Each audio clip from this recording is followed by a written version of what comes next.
بسم اللہ الرحمن الرحیم نحمدہ ونصلی علی رسولہ الکریم اما بعد۔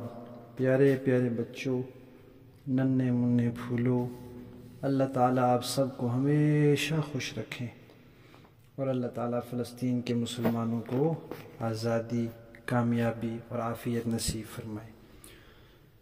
الاحسان اکیڈمی والے چچا کی طرف سے السلام علیکم ورحمۃ اللہ وبرکاتہ۔ پیارے بچوں، آج ہماری کہانی کا عنوان ہے مجھے کوئی پرواہ نہیں۔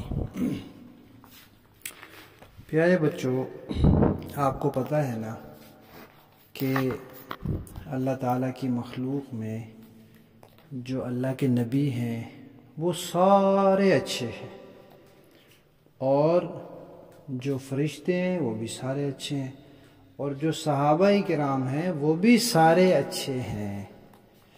صحابہ کرام میں اہل بیت بھی شامل ہیں۔ اہل بیت کسے کہتے ہیں؟ نبی پاک صلی اللہ علیہ وسلم کے جو مسلمان رشتہ دار ہیں ان کو کہتے ہیں۔ نبی پاک صلی اللہ علیہ وسلم کے کچھ رشتہ دار مسلمان ہو گئے تھے اور کچھ نہیں ہوئے تھے، تو جو مسلمان ہو گئے تھے وہ بھی تو صحابی بن گئے تھے نا، تو وہ صحابی بھی تھے، اہل بیت بھی تھے، یعنی نبی پاک کے رشتہ دار بھی تھے، تو وہ بھی سارے اچھے، وہ بھی کیونکہ سارے صحابی تھے، تو جب صحابہ کہا جاتا ہے تو ان میں وہ بھی شامل ہوتے ہیں۔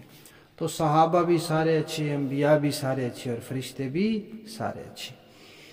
پیارے بچوں، جو اللہ تعالیٰ کے نیک بندے ہوتے ہیں نا، ان کو دنیا میں آخرت کی فکر رہتی ہے کہ بھئی ایک دن ہم نے دنیا سے چلے جانا ہے اور پھر اللہ تعالیٰ کے پاس جانا ہے، پھر وہاں قیامت کے دن ہم نے حساب دینا ہے کہ دنیا میں کیسے وقت گزارا تھا، اچھے کام کیے تھے یا برے کام کیے تھے، ہر چیز کا حساب دینا ہے وہاں، تو ان کو ذہن میں آخرت کی باتیں رہتی ہیں۔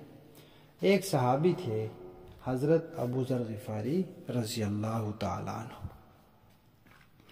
ایک مرتبہ ان کو کسی بندے نے کوئی بری بات کہہ دی، جیسے لوگ گالی دے دیتے ہیں، کچھ کہہ دیا انہوں نے، تو اب آخرت کو سامنے رکھا کہ بھئی قیامت کا دن ہوگا، اللہ تعالیٰ حساب کتاب لیں گے، تو انہوں نے اس بندے سے کہا کہ بھئی دیکھو، اگر اللہ تعالیٰ نے مجھے بخش دیا اور میں سیدھا جنت میں چلا گیا تو پھر تو مجھے آپ کے برا کہنے کی کوئی پرواہ نہیں، تم کہتے رہو، تمہارے کہنے سے کیا ہوگا، اللہ نے مجھے جنت میں بھیج دیا تو پھر کیا تمہارے کہنے کا میرا کیا نقصان ہے؟ کوئی بھی نقصان نہیں ہوا، اور اگر خدا نہ خواستہ میں سیدھا جنت میں نہ جا سکا تو پھر تو آپ نے تو مجھے ایک بات کہی ہے، تو پھر تو میں اس سے کئی زیادہ باتوں کا مستحق ہوں۔ دیکھیں پیارے بچوں، کتنی انہوں نے بڑی بات کہی اور کتنی عجیب بات کہی۔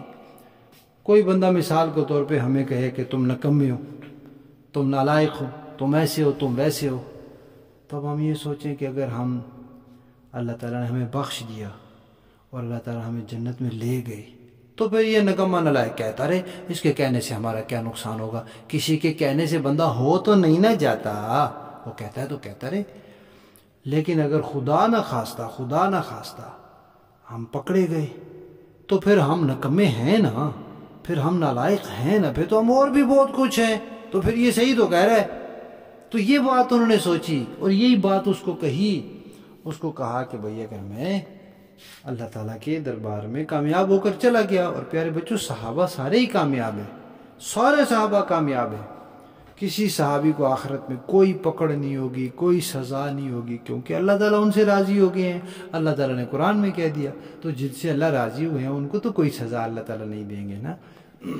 تو انہوں نے کہہ دیا کہ بھئی اگر میں جنت تک پہنچ گیا تو تمہارے کہنے کی مجھے کوئی پرواہ نہیں، اور اگر میں نہ پہنچ سکا تو پھر جو کچھ تم نے کہا ہے میں اس سے زیادہ کا مستحق ہوں۔ تو پیارے بچوں، اگر ہمیں کوئی برا بھلا کہے تو ہمیں بھی یہی سوچنا چاہیے، خواہ مخواہ لڑائی جھگڑا نہیں کرنا چاہیے۔ لوگ ہوتے ہیں بے وقوف قسم کے دنیا میں، ایسے ہی دوسروں کو الٹا سیدھا کہتے رہتے ہیں، تو وہ جو الٹا سیدھا کہتے ہیں اس پہ اگر انسان صبر کرتا ہے نا تو انسان کو اس کا ثواب بھی ملتا ہے، اور اللہ تعالیٰ کی طرف سے ایک فرشتہ اس کو جواب بھی دے رہا ہوتا ہے، اس کو تو نہیں سنائی دے رہا ہوتا لیکن فرشتہ اس کو جواب دے رہا ہوتا ہے۔ تو ہم کہیں کسی کو، اس سے بہتر ہے کہ فرشتہ اس کو جواب دے، ہم صبر سے کام لیں۔ کہانی ختم۔